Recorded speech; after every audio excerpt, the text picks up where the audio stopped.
Yeah, that rainfall sure came earlier today, but possibly could come tomorrow as there is a flood watch for counties in northeastern Pennsylvania and in the southern tier that's going to be in effect until midnight tonight. But let's take a look back again at the WB&G roof cam overlooking Johnson City. Very hazy, very cloudy thanks to smoke and a lot of that rain we've had earlier today. Currently 68 degrees, dew point of around 64 degrees, 5-mile-per-hour wind blowing from the south.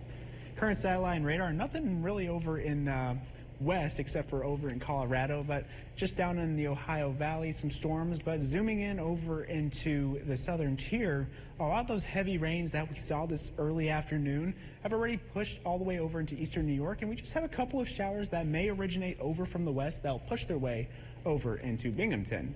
Current temperatures are currently in some upper 60s, but also some lower 70s, 73 in Shenango, 69 up in Whitney Point, and then 70 up in Cortland. Let's take a look at the excessive rainfall, as a lot of the rain that we saw last night is really going to help contribute to what we see here, especially up in Delaware County where they had a lot of rain last night. So having more rain with already flooded grounds is not a good look. So 10 to 20% chance of flash flooding for around that area, and for the rest of our area is going to be in that 5 to 10% chance. Some headlines for tonight: that severe risk is still going to remain tonight and going probably until Saturday morning. Muggy conditions are going to linger. The heavy rain threat is going to be going all the way into Saturday morning, and then we're going to be watching the next rain chance possibly come Monday. Taking a look at the future track, we'll be seeing some showers possibly come through around 10 p.m. tonight, as those shower chances will still linger on as we get into Saturday morning. This is at 9 a.m., but mostly cloudy conditions for most of Saturday morning. But that'll change as we get into the afternoon, as we should see an actually sunny day outside here.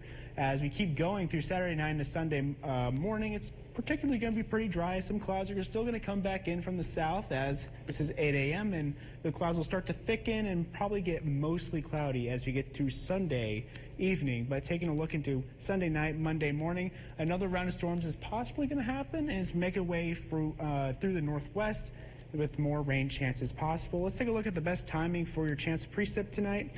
All the way, it's going to start tapering off as we get into around 11 p.m., but then start increasing as we get into Saturday morning with the 50% chance.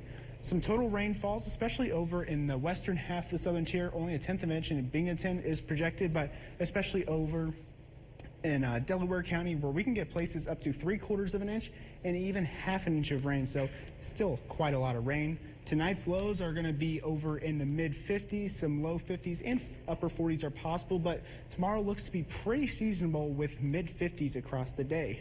Taking a look at your 7-day forecast, that first alert weather day, that's going to be for the morning hours, and that'll expire as we get throughout the day, but those temperatures are really going to be seasonal throughout the whole entire week, with rain chances really tapering off as we get to Wednesday, with hopefully more sunny conditions into the later half of the work week. And I would say if anybody is going out to anywhere this weekend, just make sure that umbrella's in the back of the car. Definitely. I would always plan to bring an umbrella, especially with the forecast we have seen here for this weekend. All right. Well, Logan, thank you. Still to come here at 5:30.